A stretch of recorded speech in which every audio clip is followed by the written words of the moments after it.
भवानी सहितं नमामि, भवं भवानी सहितं नमामि। श्री सद्गुरुशरण कमलेभ्यो नमः। आरति ज्ञानते आसनीयं गुरुं समर्पयामि, पुष्पै देवताभिवन्दनं। श्री सद्गुरुशरण कमलेभ्यो नमो नमः। उनके लिए सबसे बड़ी प्राथमिकता अगर कोई रही है तो गौ माता रही है। गौ माता के ऊपर गौ माता की चैतन्य करना, उन्हें जागरूक करना और हर स्थिति हर परिस्थिति। शंकराचार्य मध्यमाम् अस्मदाचार्य पर्यन्तां वंदे गुरु परंपरां। परम आराध्य शंकराचार्य भगवान के चरणों में प्रणाम करती हूँ और आप सब गौ भक्तों का गविष्ठी गौ रक्षा धर्म युद्ध में अभिनंदन करती हूँ।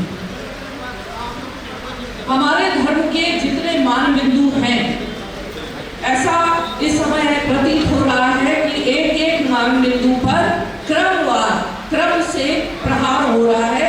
चाहे हमारे मठ मंदिर हो, चाहे हमारी गौ माता हो, चाहे हमारी मातृशक्ति हो, चाहे हमारे गुरु हो, चाहे गुरु परंपरा हो, जो सनातन धर्म के मूल आधार स्तंभ है, कहीं न कहीं उन पर निरंतर पिछले कुछ समय से हम देख रहे हैं कि प्रहार किए जा रहे हैं।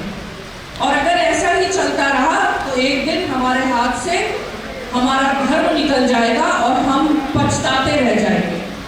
इन्हीं सब बातों को देखते हुए शंकराचार्य भगवान ने आप सबके हम सबके बीच में आकर हमें जागृत करना और हमें नींद से झंझोड़ के जगाने का ये विचार किया और इस कारण आज ये गविष्ठी यात्रा आप लोगों के बीच में पहुंची है। अब जितने उनके संकल्प हैं शंकराचार्य भगवान के कि किस प्रकार हमारे धर्म को वापस से एकजुट मजबूत किया जा सकता है, सनातनियों को जगाया जा सकता है, उस उद्देश्य को देखते हुए शंकराचार्य चतुरंगिणी का गठन हुआ है। चतुरंगिणी जो है वो 4 अंगों से मिलकर ये प्रकल्प है।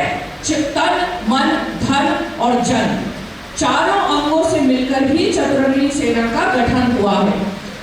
आप सब सनातनी जो यहाँ पर उपस्थित हैं, ये तो पहली बात तो ये निश्चित है कि आप लोग गौ माता को बचाना चाहते हैं, धर्म को बचाना चाहते हैं और शंकराचार्य जी से जुड़ना चाहते हैं। इसी बात को लेकर आप लोग यहाँ आए हैं। अब यात्रा आज आपके क्षेत्र से आगे बढ़ जाएगी, लेकिन ऐसा ना हो कि आप ये सब बातें भूल जाए। शंकराचार्य भगवान का उद्बोधन सुनने के बाद भी आप उनसे जुड़े रहें, उनके आगे के कार्यों में जो धर्म के कार्य आगे होने जा रहे हैं उनसे आपका निरंतर जुड़ाव बना रहे, तभी आपका यहाँ पर आना सार्थक होगा।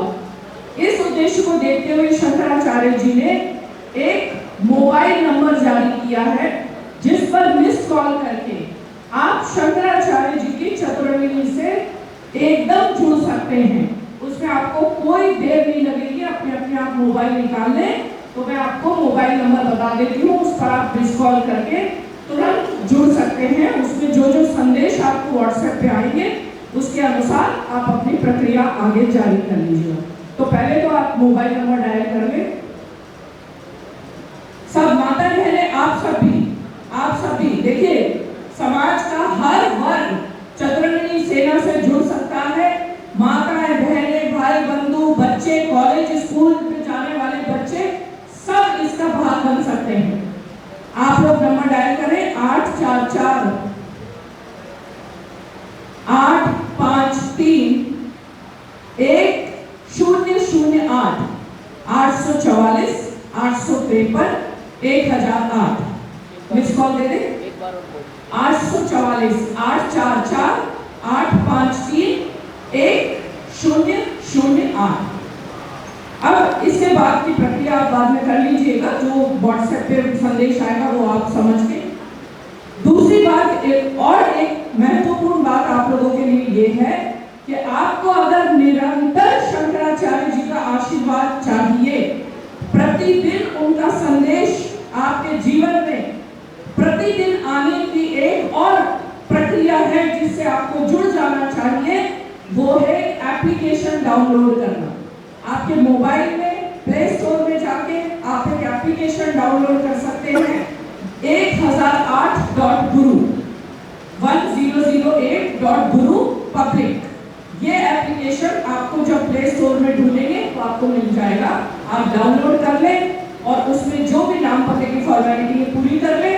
प्रतिदिन आपको शंकराचार्य भगवान का संदेश मिलेगा और आपके मन में कोई जिज्ञासा है, धर्म को लेकर कोई प्रश्न है, कोई आपको मार्गदर्शन चाहिए, वो भी आपको सीधे उन्हीं से ही प्राप्त हो जाएगी। बीच में किसी बिचौलिए की आपको आवश्यकता नहीं है।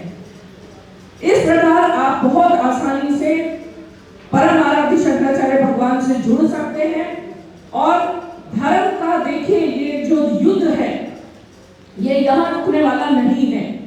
गौ माता को राष्ट्र माता और राज्य माता घोषित करवाना, गौवंश की पूर्ण रूप से सुरक्षा सुनिश्चित करवाना और भारत भूमि पर गौ माता का एक बूंद रक्त भी ना गिरे, इस उद्देश्य की पूर्ति होने तक ये हमारा धर्म युद्ध जारी रहेगा। इसके बाद अन्य हमें मान बिंदुओं की रक्षा, जैसे हमारे मठ मंदिर हो गए, हमारे गुरु परंपरा हो गई, जो भी मैंने अभी आपको बताई थी, हम उनके आदेश भी शंकराचार्य भगवान से लेकर धरातल पर कार्य करेंगे। तो सबसे पहले तो जुड़े, आप मार्गदर्शन प्राप्त करें, सेना का अंग बने और अपने आने वाली सभी पीढ़ियों को एक तरीके से पुण्य का भागी बनाएं, उनका उद्धार करें। एक बात तो ये। दूसरी बात, जब हमारी गविष्ठी यात्रा उत्तर प्रदेश की पूरी 403 विधानसभाओं की मेरे शंकराचार्य भगवान का जब सनातनियों से संवाद हो चुका होगा, पूरी ये परिक्रमा पूर्ण हो जाएगी 403 विधानसभाओं में। तो 24 जुलाई को हम लोग लखनऊ में काशीराम स्मृति उपवन में दोपहर 11:30 बजे वहां पर उपस्थित होंगे। आगे का हम आदेश शंकराचार्य भगवान से प्राप्त करेंगे। हमें उनसे और बहुत कुछ जानने को मिलेगा कि हमें धर्म रक्षा के लिए क्या करना चाहिए, हमें हिंदू बने रहना है, सनातनी बने रहना है, तो हमें और क्या क्या करना पड़ेगा।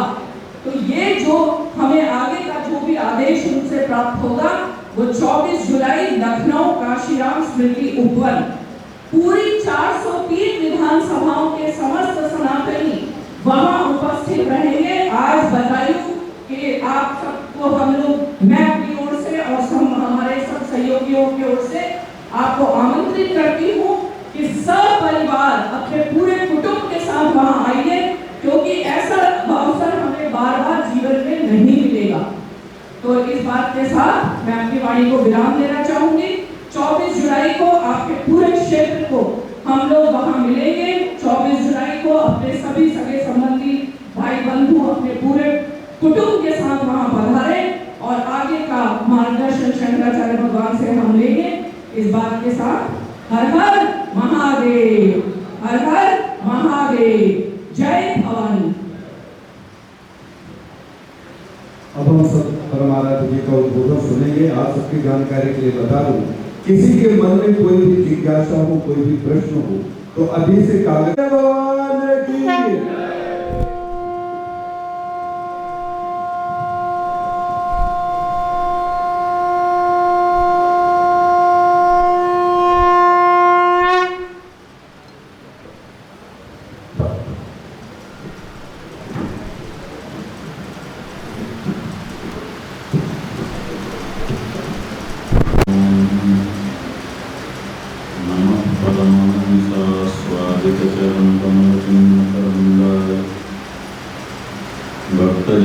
भक्तजनमानसन्वासाय श्रीरामचन्द्राय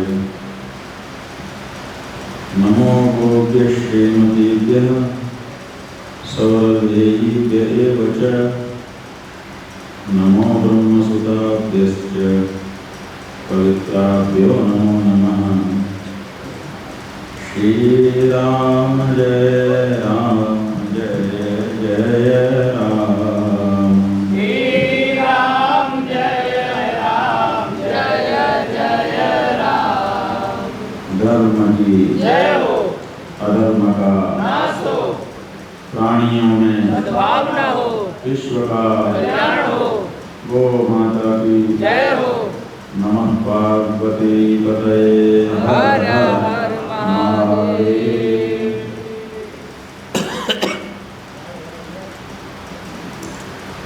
बदायूं विधानसभा क्षेत्र के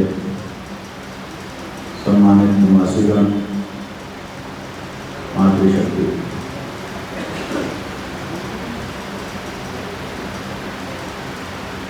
कवि गुरु कालिदास ने रघुवंश नाम का महाकाव्य लिखा। उसके द्वितीय सर्ग का आरंभ अथ प्रजानाम अधिपप्रभाते जाया प्रतिग्राहित दंडमाल्यां वनाय पीतप्रतिबद्धवत्सां यशोधनो धेनुषेर्मुमोज, इस श्लोक से होता है। ये संस्कृत में था, अगर आप नहीं समझ सके तो हिंदी में हम बताएंगे। इसमें कवि गुरु कालिदास कहते हैं कि प्रजा नाम अधिपः, प्रजा का पति राजा सवेरे सवेरे उठा, माने हमारे देश के राजा की दिनचर्या बता रहे हैं। प्रभात काल में सवेरे राजा उठा। अब राजा उठ के क्या कर रहा है? अतः प्रजा नाम अधिपः प्रभाते जाया प्रतिग्राहित गंधमाल्यां,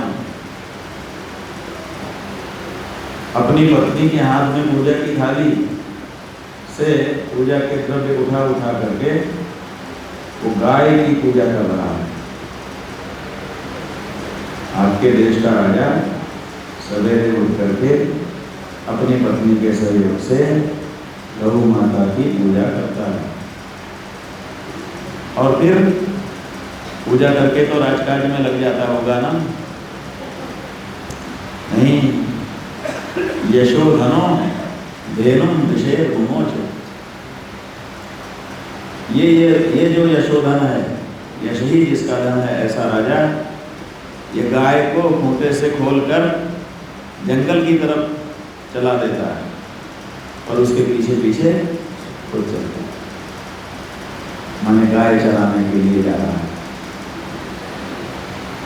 केवल भगवान श्री कृष्ण नहीं कि गोकुल में थे नंद बाबा के यहाँ तो गाय चराने जाते थे। इस देश का जो चक्रवर्ती राजा था दिलीप, उसकी ये कहानी है। वो सवेरे उठ करके गौ माता की पूजा करके बछड़ों को दूध पिलाने के बाद उनको बांध करके गाय को चराने के लिए निकल पड़ा। कल्पना करिए आपका देश कैसा था। यहाँ के राजा गौ माता के प्रति इतनी श्रद्धा रखते थे कि खुद गाय चराने जाते थे, वो भी चक्रवर्ती राजा।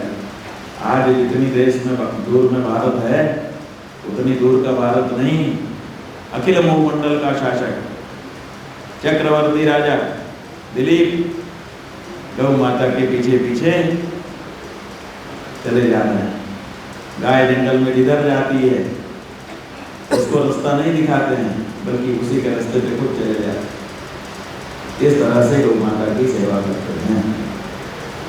क्या देश था, तो क्या हो गया आज राजा। अब आज के लिए तो कालिदास को कहना नहीं पड़ेगा ना, आज के लिए तो आप लोग खुद जान रहे हैं। कभी कभी स्पेशल ऑर्डर करके अपने घर के अंदर एक छोटी सी बचिया बुला लेता है और फिर वीडियो वालों को बुला करके उसके साथ अपना वीडियो बनवा लेता है कि नहीं? ये भी एक राजकाज है। आप उस वीडियो को जब देखते हैं तो आपको लगता है कि कितने गौरवक्त हैं हमारे राजा, लेकिन जब सरकार की वेबसाइट से आंकड़े निकाले जाते हैं तो कहानी कुछ और ही होती है। गाय आज जितना दुखी है शायद ही कभी इतना दुखी हुई होगी। सरकारी फाइल को अगर आप उलट करके देखेंगे आज, बहुत सुखी है गाय। उसके लिए तरह तरह की योजनाएं हैं। बहुत से लोग उसको घर में पाल रहे हैं, जिनके लिए 50 रुपया रोज का सरकारी अनुदान भी मिल रहा है। बहुत से आश्रय स्थल बना दिए गए हैं। इधर उधर घूमने की जरूरत नहीं है, गौ माता आराम से यहाँ पे रहिए। और इतना आराम दे दिया कि खाने पीने के लिए भी कष्ट करने की जरूरत नहीं है। गलत कह रहे हैं? माने वहां गाय के खाने के लिए भी नहीं है, पीने के लिए भी नहीं है। इतना आराम कि आपको खाने की भी जरूरत नहीं है माता, आराम से रहिए, क्यों कष्ट उठाएंगे आप। अब बेचारी गिर रही, मर रही, कोई देखने वाला नहीं। कहीं कहीं ऐसे दृश्य दिखाई दिए कि कुत्ते जिंदा ही उनका मांस नोच नोच के खाना शुरू कर चुके हैं। कहीं ऐसे दृश्य दिखाई दिए कि गौ माता की आंख के पास कौवा बैठ करके उनकी आंख नोच रहा है और वो बेचारी कान हिला पा रही है। इससे ज्यादा उनका कोई शरीर हिल नहीं रहा, क्योंकि खाने कोई नहीं है। कहीं कीचड़ में धंस गई हैं तो निकलना मुश्किल हो रहा है, और कहीं कहीं पैर टूट करके गिर गया है, कोई उठाने वाला नहीं है। बड़ी बड़ी बड़ी बड़ी महंगी समाप्त हो रही है। ये भी एक दृश्य है। और इन सब दृश्यों के बीच में हम लोग कभी अपने प्राचीन साहित्य को उठा के देखते हैं, क्या कहा। जब इतिहास उठा के देखते हैं, हमारे जाने कितने पूर्वजों ने गौ माता के लिए अपना सिर कटा दिया, प्राण दे दिए, गौ का अपमान नहीं सह सके। और अब की आदत दूसरी। आप लोग बताओ, आज गाय की हालत आपकी नजर में क्या है? आपके इलाके में गाय सुखी तो है? कोई बता नहीं रहे हो? सुखी नहीं है?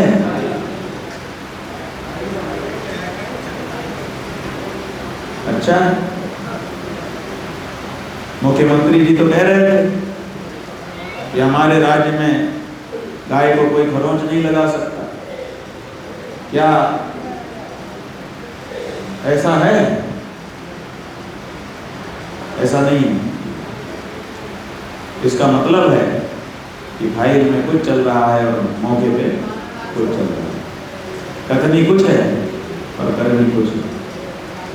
बंधुओं, हम जब निकले इस यात्रा के लिए तो हमसे एक पत्रकार ने कहा कि शंकराचार्य जी, आप उत्तर प्रदेश में क्यों घूम रहे हैं गौ रक्षा के लिए? आपको तो केरल जाना चाहिए, जहाँ गायों को बड़ी हानि हो रही है। आपको तो बंगाल जाना चाहिए। तो हमने कहा, बेटा, हम वहीं जाने के लिए टिकट कटवाने वाले थे, लेकिन हमने सोचा पहले एक बार सरकारी आंकड़े देख तो लें कि कहाँ गाय की हानि ज़्यादा हो रही है। और जब हमने गायों की हानि का आंकड़ा देखा सरकार का, तो उसमें हमको दिखाई दिया कि सबसे ज़्यादा गाय अगर तेजी से घट रही है तो वो उत्तर प्रदेश में घट रही है। और इसीलिए हमको केरल और बंगाल का टिकट कैंसिल करा करके उत्तर प्रदेश में आना पड़ा। बंधुओं को बहुत हालत खराब। अब ये हालत खराब क्यों है? दूसरी पार्टियों के बारे में कहा गया कि उन्होंने मुसलमानों से पैक्ट कर लिया है, इसीलिए वो गौ माता की हत्या को नहीं रोक पाएंगे। और फिर इस पार्टी में जो इस समय सत्ता में है, उसने कहा कि हम गौ माता की रक्षा करेंगे, हमें वोट दीजिए। अमुक को मतदान, गौ माता को जीवन दान। तो हम लोगों ने कहा बहुत अच्छा है, गौ माता को जीवन दान मिले, इससे अच्छा क्या है? भर भर के वोट दिया, लेकिन 12 साल से केंद्र में और 9 साल से आपके इस उत्तर प्रदेश में सरकार बनी हुई है, बहुमत की सरकार है। लेकिन गाय गाय सुख से नहीं, निरंतर घटती चली जा रही है। कहने के लिए कानून बना हुआ है कि गाय मारी नहीं जा सकती, कहने के लिए कानून बना हुआ है कि गाय का मांस भारत से बाहर बेचा नहीं जा सकता, लेकिन पूरे देश में, विश्व में कहीं चले जाओ, किसी भी देश के मॉल में लोग जा रहे हैं और वहाँ गाय का मांस बाकायदा मिल रहा है, पैकेट में बंद। और जब उसमें देखते हैं तो वो भारत से निर्यात किया हुआ, भारत से बुलवाया गया है। और भारत में भी ज्यादातर डिब्बे उत्तर प्रदेश के होते हैं।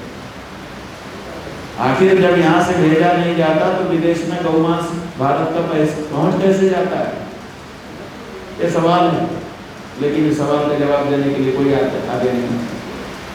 जब हम लोग इस तरह से बात करते हैं तो कहा जाता है कि उत्तर प्रदेश में गायों की हत्या नहीं होती है, लेकिन जब कंटेनर मांस का पकड़ा जाता है ये कह करके कि भाई इसमें गाय का मांस है, तो सरकार के लोग सामने आते हैं, कहते हैं ये तो भैंस का मांस है, हमारे यहाँ गाय का मांस नहीं निकलता, भैंस का मांस।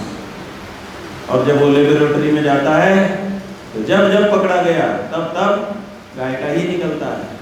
आखिर वो कैसे निकल जाता है?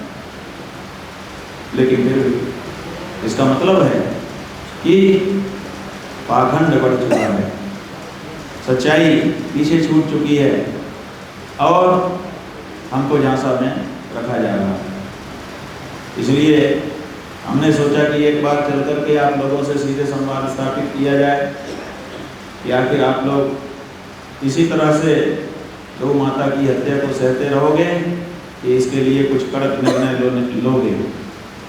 बोलो आप लोग क्या चाहते हो? आजादी के पहले से मांग है गौ माता की जय हो, गौ हत्या बंद हो। 78 साल से ज्यादा का समय बीत चुका है।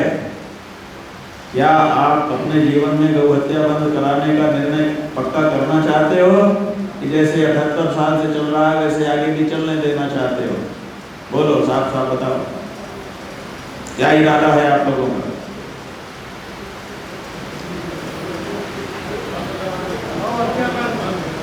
हाँ, ऐसे तो समझ में नहीं आ रहा है। जो लोग गौ हत्या बंद कराना चाहते हैं वो लोग हाथ उठाइए। बहुत बढ़िया।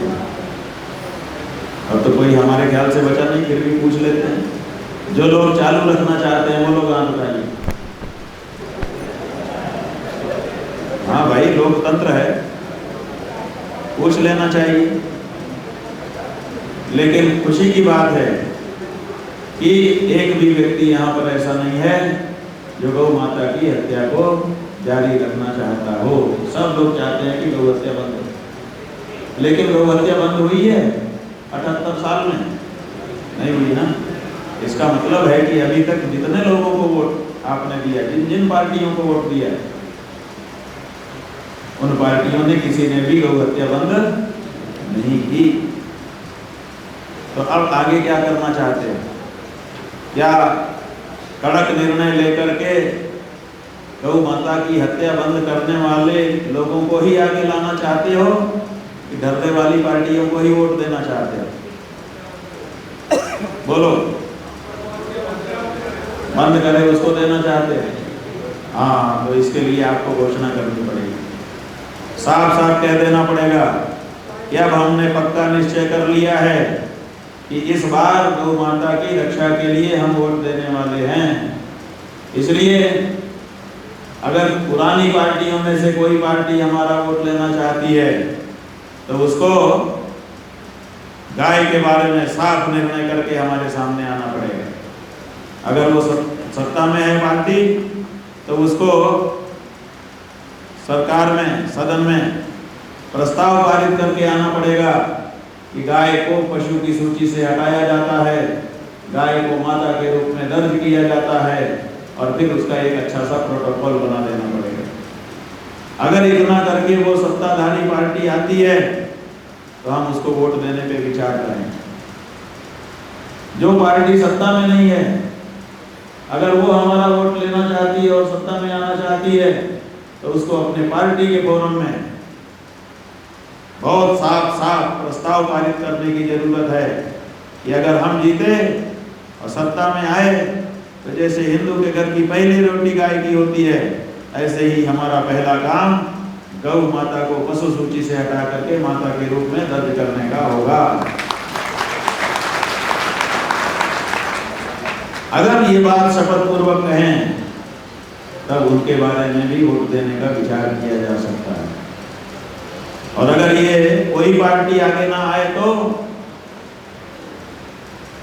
फिर आप लोगों को नया ही रास्ता चुनना पड़ेगा, नए ही लोग खड़े करने पड़ेंगे अपने बीच में से जो पक्के हों और आगे किसी भी दशा में बदले ना, और उनको वोट देकर के उनको ही जिताना पड़ेगा और उन्हीं को सदन में भेजना पड़ेगा। बोलो तैयार हो इसके लिए? ठीक है, 8 महीने का समय है। आपकी ये घोषणा निश्चित रूप से पार्टियों में मंथन का कारण बनेगी। पार्टियां इस बारे में विचार करेंगी। अगर किसी पुरानी पार्टी में कोई सुधार होता है तो अच्छी बात है, और अगर नहीं तो आप लोगों को बिल्कुल पक्के मन से तैयार रहना पड़ेगा कि गौ माता की रक्षा के लिए इस बार पक्के व्यक्ति को हम खड़ा करेंगे और उसी को जिता के गौ रक्षा सुनिश्चित करेंगे। सही है? सरकारों से तो हम चाह रहे हैं कि गौ माता को राष्ट्र माता, राज्य माता घोषित करे, लेकिन अभी तक हमने आपने हमारी माता है गौ, इसकी घोषणा की है कि नहीं की है? आप में से कितने लोगों ने ये घोषणा कर दी सार्वजनिक रूप से कि गाय हमारी माता है? बोलो। अरे सबने कर दिया है। कब घोषणा किया? हाँ, नहीं मानते हो आप, लेकिन घोषणा नहीं किया है। हाँ, घोषणा करने की भी जरूरत है। मानते हो तो घोषणा करो, उठाओ दोनों हाथ। आज हम मौका आपको देते हैं। बोलो मैं अपना अपना नाम बोल दो। आज बड़े उत्साह से, बड़े उल्लास से, बड़े गर्व से ये घोषणा करता हूँ कि गाय मेरी माता है, पशु नहीं है। उत्तर प्रदेश सरकार गाय को पशु कहकर संबोधित कर रही है। इससे हमको हृदय में पीड़ा पहुंचती है। हम सरकार से अनुरोध करते हैं कि जल्द से जल्द हमारी गौ माता को पशु सूची से हटाकर माता के रूप में दर्ज करें, ताकि हमको अपमान का बोध ना हो। सही है? आपने अब ये घोषणा कर दी, अब इस घोषणा को बढ़ाओ और भी लोगों को, जैसे हमने आपसे घोषणा कराई ऐसे जो आपके लोग हैं उनको भी आप घोषणा कराओ। जब घोषणा कर देता है व्यक्ति तो उसका ध्यान उस तरफ चला जाता है। आज नहीं तो कल जब जन जन के द्वारा ये घोषणा की जाएगी तो हमारी चाहे कोई सरकार हो उसको भी घोषणा करनी ही पड़ेगी। और जब गाय पशु के रूप में दर्ज होती है तो हमारा बच्चा पशु के रूप में उसके साथ व्यवहार करता है, और जब गाय माँ के रूप में दर्ज होगी तो माँ के रूप में उसको व्यवहार करना अपने आप संस्कार में आ जाएगा। सही है कि गलत? क्या कोई प्रश्न है? किसी का प्रश्न हो तो पर्चियां आई नहीं हमारे पास। ये क्या है? किसी ने कुछ लिखा है प्रश्न? पढ़ दीजिए। ये सुझाव है, हाँ? ये प्रश्न नहीं, सुझाव है। उत्तर प्रदेश सरकार द्वारा गौ माता को बेचना पूर्ण बाधित कर दिया गया है। परिस्थिति इस समय गौ माता की है, भाई लिख करके भेजा है। किसने भेजा है? नाम पढ़िए। नाम नहीं लिखा है। उन्होंने बताया है कि इस समय गौशालाओं में गौ माता का हाल बुरा है। सुखदेव जी, सुखदेव जी ने भेजा है। प्रश्न नहीं है किसी का, आपने ये बताया है, सही बताया है, जानकारी दी है। तो बंधुओं किसी का कोई सवाल हो तो पूछ लो, कोई ऐसी बात नहीं है।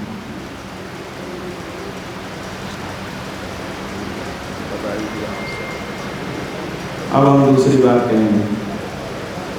वो बात ये है कि आपके विचार के लिए बिंदु छोड़ के जाना चाहते हैं कि आप लोग इस बारे में विचार करिए। आप लोग तो प्रबुद्ध लोग हैं कि आप वोट दे रहे हो, 78 साल से दे रहे हो। पहले आपके दादा ने दिया, फिर पिता ने दिया और अब आप दे रहे हो। 3 पीढ़ी तो कम से कम बीत ही गई है।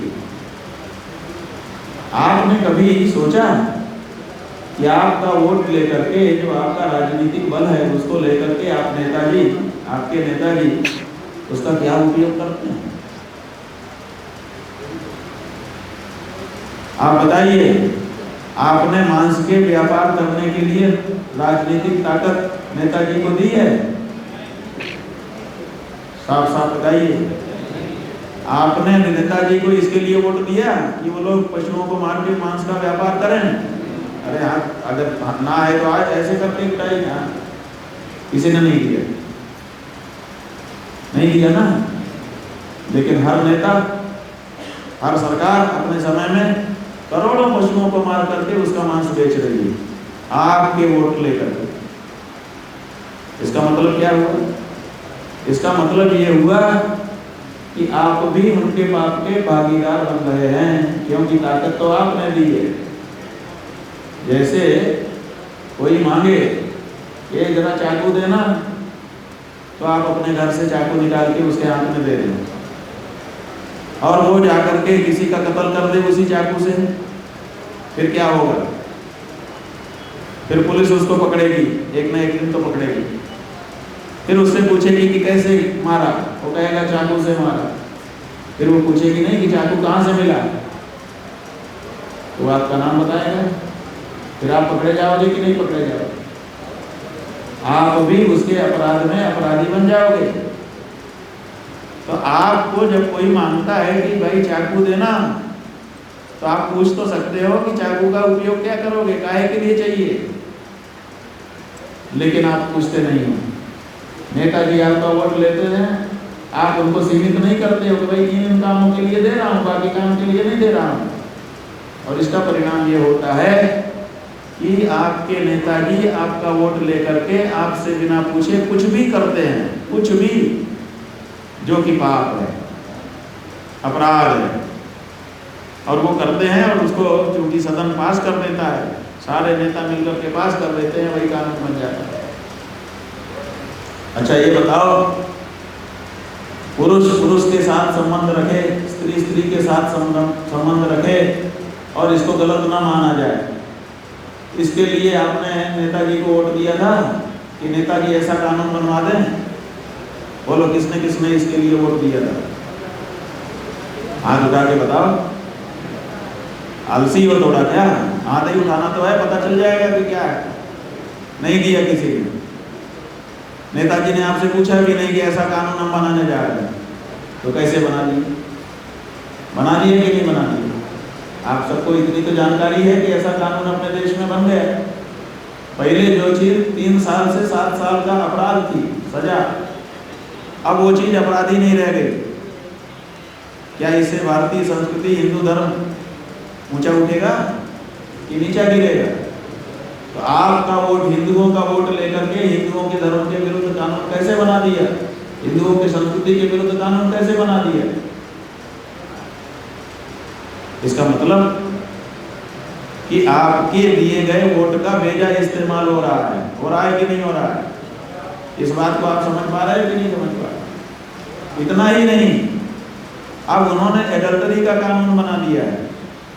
माने अगर कोई बालिग हैं, स्त्री पुरुष भले विवाहित है और विवाहेतर संबंध रखते हैं, स्त्री पुरुष दूसरे पुरुष से और पुरुष दूसरी स्त्री से, तो आप अब सरकार की नज़र में वो अपराध नहीं है, आप उसकी नालिश नहीं कर सकते।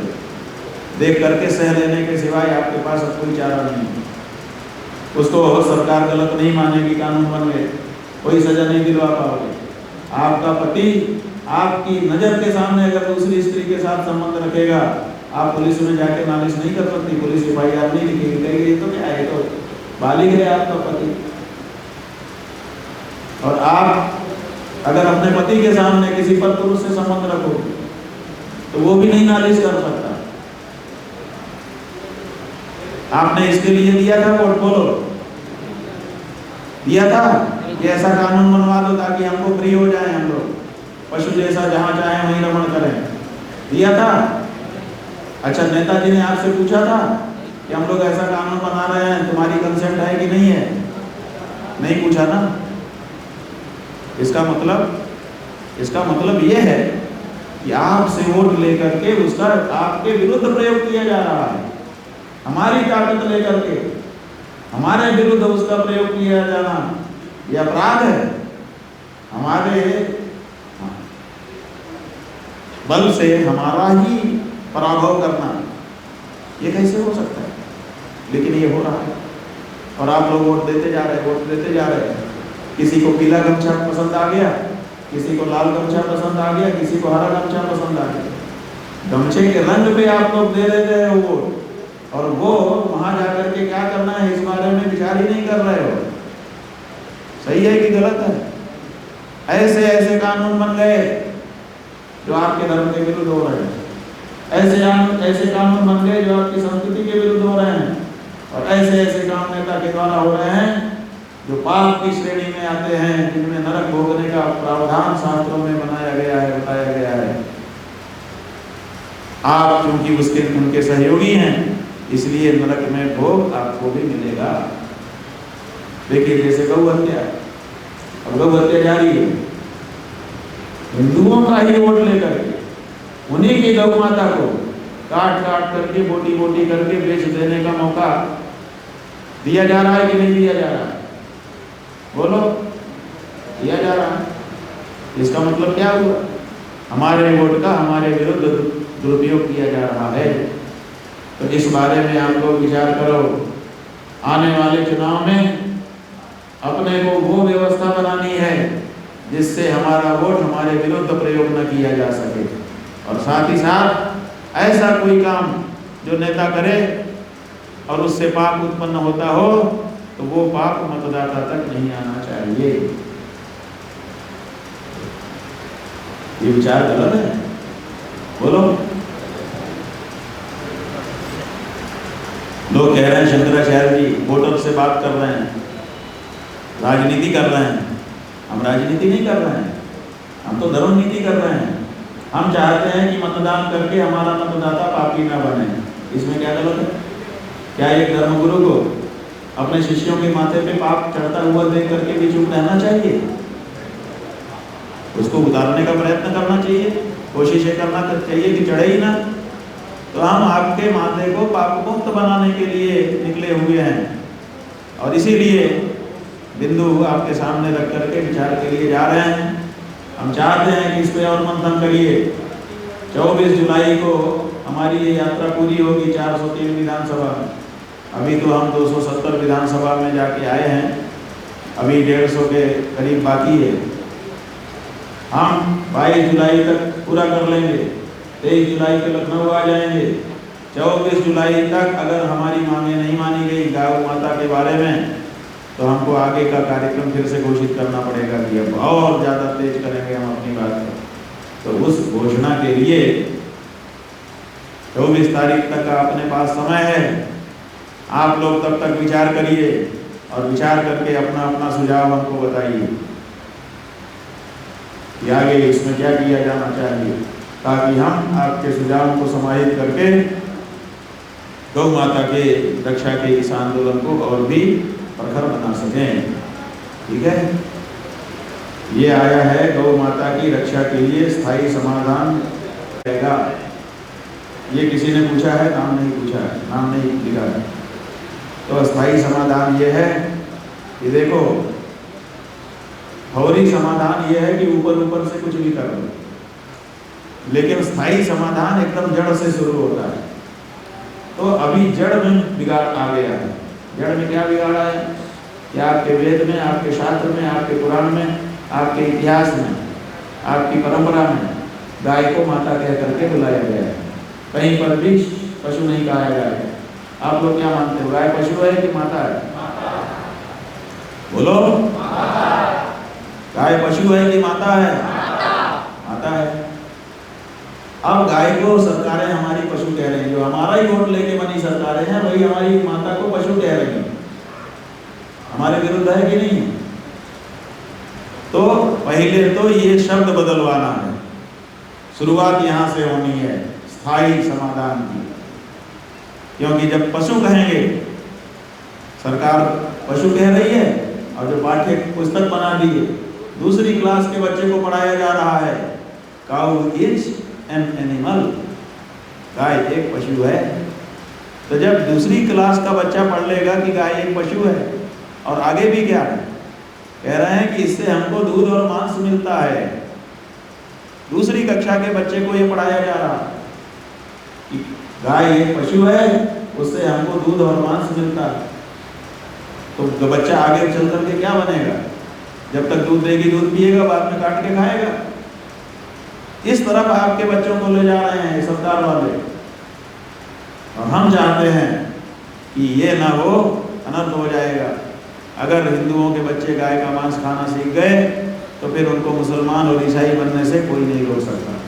क्योंकि आज जो सबसे बड़ी रोक है वो यही है कि हिंदू कुछ भी कर ले लेकिन गाय का मांस नहीं खा सकता। सही है कि अगर ये रोक ही उठ गई, उसके बाद फिर क्या बचेगा? तिलक पहले से मिटा चुके हो, चोटी पहले से कटवा चुके हो, कांच लगाना पहले से छोड़ चुके हो, बचा क्या है? बहुत सारी चीजें हैं। खाना पीना भी आपका अंग्रेजों की तरफ से हो चुका है, नहाना धोना भी अंग्रेजों की तरफ से हो चुका है। अभी केवल एक चीज बची है आपके हिंदुओं में, और वो है कि किसी भी दशा में हम गाय का मांस नहीं खाएंगे, गाय हमारी माता है। अगर यही खत्म हो गया तो फिर आप किसी समय कुछ बन जाओ, कोई फर्क नहीं पड़ेगा। तो क्या आप आने वाली पीढ़ियों को गौ मांस बख्शी बनाना चाहेंगे? और नहीं बनाना चाहेंगे तो इसके लिए अभी से आपको तैयारी करनी पड़ेगी। और वो तैयारी यही है कि सबसे पहले गाय को, जो सरकार पशु कह रही है, उसको बदलवाया जाए। पशु काट करके उसको माता के रूप में संबोधित करिए। पाठ्य पुस्तक में पढ़ाइए हमारे बच्चे को कि गाय पशु नहीं है, पशु जैसी दिखती जरूर है लेकिन उसमें दैवी गुण है, इसीलिए हमने उसको माता बना करके रखा है। हमारे यहाँ वो आदर का पात्र है। यहाँ से शुरुआत होगी तो आगे चल करके गाय के बारे में सब व्यवस्था सही बन जाएगी। आपके इतिहास को आप पढ़ेंगे तो आप पाएंगे कि ये आज कितनी गाय है, 17 करोड़ गाय है आपके पास पूरे देश में। कितनी है? 17 करोड़ पूरे देश में है। और युधिष्ठिर ने जब नया राज्य बनाया तो 11 करोड़ गाय की गौशाला बनाई थी उन्होंने। पांडवप्रस्थ जब बनाया उन्होंने तो 11 करोड़ गायों की गौशाला उनके पास थी, जिसमें स्वस्थ प्रसन्न गायें रहती थी। एक ही व्यक्ति के पास 11 करोड़ थी। अब आज पूरे देश को मिला के 11 करोड़ है आपके पास, और उसमें भी कितनी गाय है और कितनी मिक्सचर है कह नहीं सकते, कितनी विदेशी नस्ल है कह नहीं सकते। तो ऐसी परिस्थिति में गाय आपके पास से खत्म हो रही है। अगर आपने समय पर विचार नहीं किया तो इसका दुष्परिणाम निकल करके आ सकता है।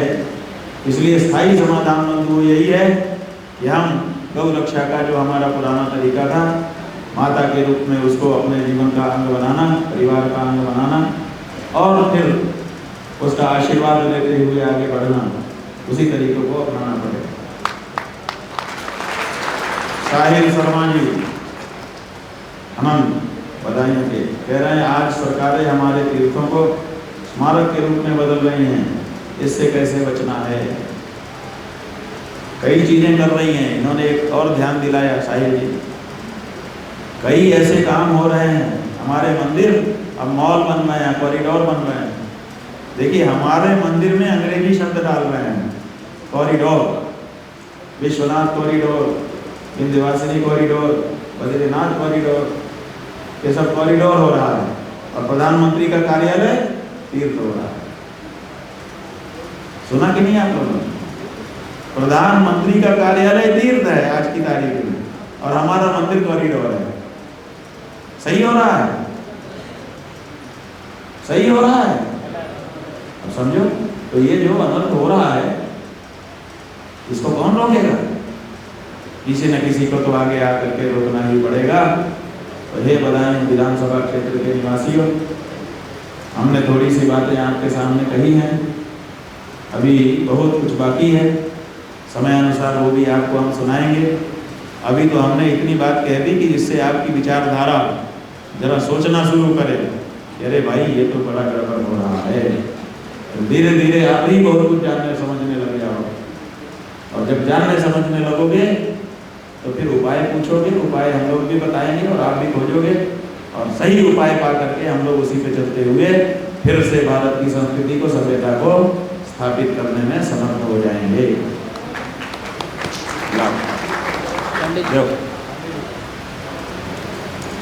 ये दूसरे विवेक मिश्र जी हैं यहाँ में, इन्होंने कहा है कि एक अपील है, जो गाय को पालते हैं जब तक दूध देती हैं तब तक तो पालते हैं, उसके बाद छोड़ देते हैं, ऐसा नहीं करना चाहिए। ऐसा इन्होंने अपील हमारे माध्यम से आप सबसे करना चाहा है। तो हम इसके लिए ऐसे अपील नहीं करेंगे, हम इसके लिए एक तरीका लेके आए हैं।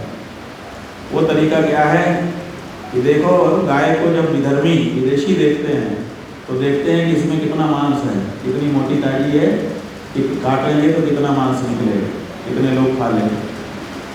जब हमारे लोग, आप लोग में से अधिकतर लोग देखते हैं गाय को, तो देखते हैं कि दूध कितना देती है।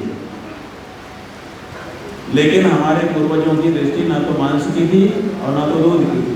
हमारे पूर्वज जब गाय को देखते थे तो ये नहीं देखते थे कि इसमें कितना मांस है और कितना दूध है, वो ये देखते थे ये लक्षण संपन्न है कि नहीं, और अगर लक्षण संपन्न है तो ये मेरी माता है, अगर मैं इसकी सेवा करके इसको प्रसन्न करूंगा तो अपने रोम रोम से आशीर्वाद देगी। बंधुओं, असल में गाय दूध देने नहीं आई है, असल में गाय हमको आशीर्वाद देने के लिए आई है। जिस समय ब्रह्मा जी ने हमारे पूर्वजों को पैदा किया था, कहा था कि सृष्टि का संवर्धन करो, उस समय हमारे पूर्वजों ने ब्रह्मा जी से कहा था संसाधन कहाँ है। जैसे आप किसी को कुछ काम बताएं तो मानता है ना कि इसके लिए खर्चा है, वैसे ही हमारे पूर्वजों ने कहा कि महाराज हम सृष्टि का संवर्धन तो करेंगे, लेकिन अगर कुछ जरूरत पड़ी तो कहाँ से मिलेगा। तो उन्होंने गाय दे दी, ये लो गाय, इसी गाय से तुमको जिस समय जो चाहिए मिल जाया करेगा। आशीर्वाद देती है गाय, और जिसको जो चाहिए वो मिलता है। ये गाय में ताकत है। हमारे पूर्वज ऐसे नहीं किसी पशु को माँ कह करके और देवता कह करके संबोधित कर रहे हैं, जब उन्होंने उसमें गुण देखे तब कहा। तो इसलिए हमारे पूर्वज गाय को देखते थे तो उसको आशीर्वाद दात्री के रूप में देखते थे।